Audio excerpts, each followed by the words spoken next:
Let me guess, you make decent money. You're not broke. You're not irresponsible. You're not out here buying yachts on a credit card. But at the end of every month, there's just not much left. You want to invest more. You've heard all the advice. Just invest consistently. Let compound interest do the work. Start early. But $1,000 a month, that sounds like a lot, and part of you wonders, would it even make that big of a difference? Because here's the thing, most people dramatically underestimate what consistent investing actually does over time. And today, we're going to break it down. Real math, real numbers, no hype. And by the end of this video, you're either going to feel incredibly motivated or slightly uncomfortable, probably both. My name is John, and I spend way too much time thinking about how compound interest quietly changes people's lives. If you're someone who wants to build real wealth but keeps feeling like you're behind or starting too late, make sure to hit the subscribe button and give this video a thumbs up if this helps you out. Because today we're talking about what $1,000 invested every single month for 25 years really becomes. And yes, the math is insane. Look, when most people hear $1,000 per month, they think one of two things. That's impossible. I can't afford that. That's not enough to make me rich anyway. Both are assumptions, and both are usually wrong. According to data from the Federal Reserve, the median household income in the United States is roughly $74,000 per year. That's about $6,166 per month before taxes. Now, I'm not saying everyone can easily invest $1,000, but what I am saying is this. For a large portion of middle-income Americans, $1,000 isn't mathematically impossible. It's psychologically uncomfortable. That's different. And here's what most people don't realize.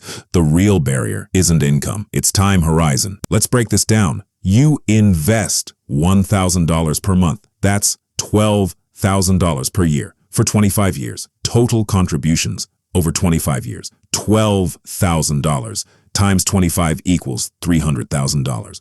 Now here's where it gets interesting. Historically, the S&P 500 has averaged around 10% annually before inflation, according to long-term market data compiled by firms like Morningstar. Let's be conservative. Let's assume an 8% average annual return. At 8% annual returns compounded monthly, investing $1,000 per month for 25 years becomes approximately $950,000 to $1 million.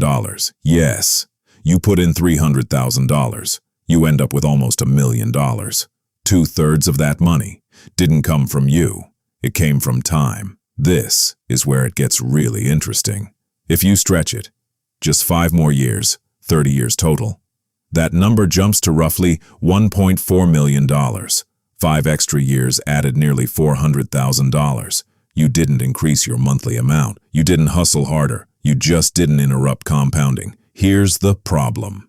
Human brains are terrible at exponential growth. We're wired for linear thinking. If I tell you, year 1, you have about $12,500. Year 5, maybe $75,000. Year 10, around $180,000.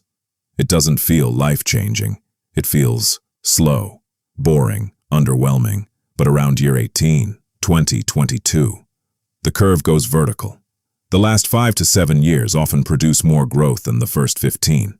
And this is exactly when most people quit. According to retirement research cited by Vanguard, a large percentage of investors reduce contributions or pause investing during market volatility. Why? Because psychologically, we hate temporary losses more than we love long-term gains. Behavioral economists call this loss aversion, and it's why consistent investors outperform emotional ones, even if they earn the same market return. Now you might be thinking, John, markets don't always return 8%. What about recessions, crashes, inflation? Good question. Let's talk reality.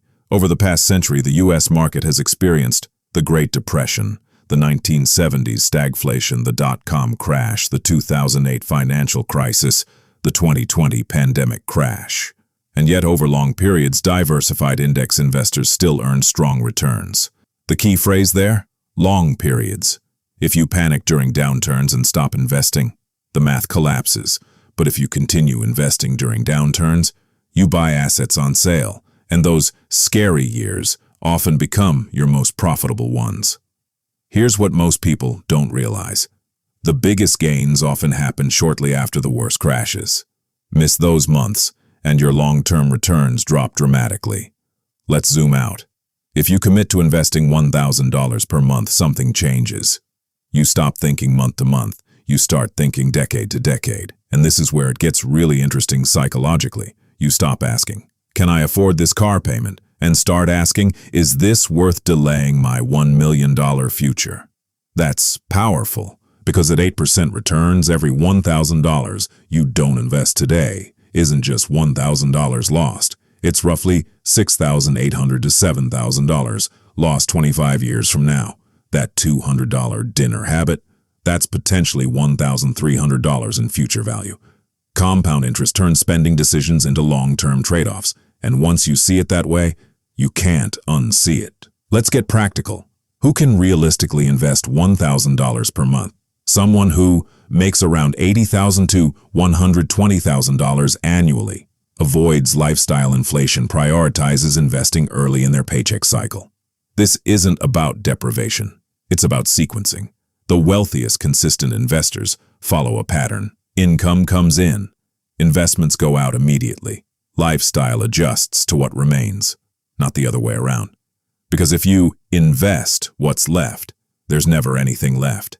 There are 3 moments in a 25-year investing journey. Moment 1, the first $100,000. This usually takes the longest. It might take 6 to 8 years, and it feels slow. But after that, growth accelerates. Moment 2, the $500,000 mark. At this point, your money starts earning more annually than you contribute. That's a psychological breakthrough.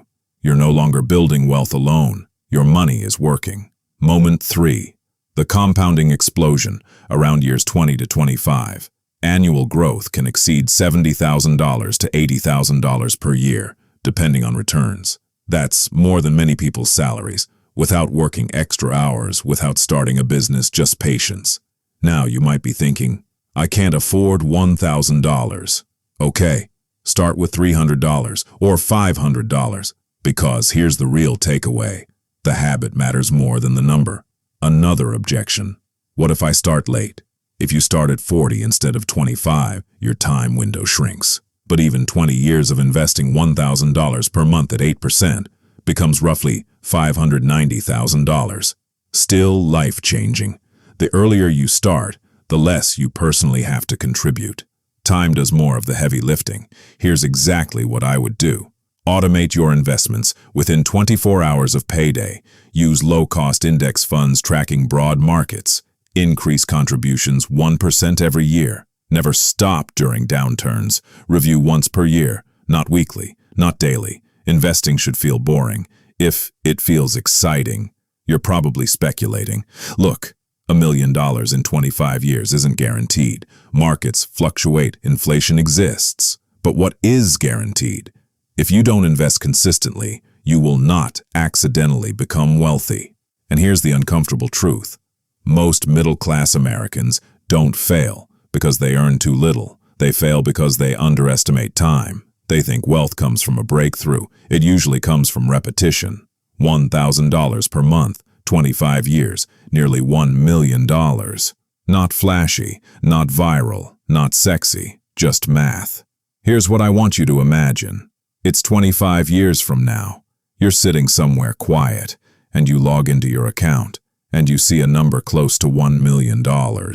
Not because you gambled, not because you got lucky, not because you timed the market, but because you were consistent. That version of you is built by the decisions you make this year. So ask yourself, if $1,000 per month could realistically turn into $1 million, is the real issue income or discipline? If this helped you see money differently, hit subscribe. Because we're not just talking about money here, we're talking about freedom, and freedom compounds. I'll see you in the next one.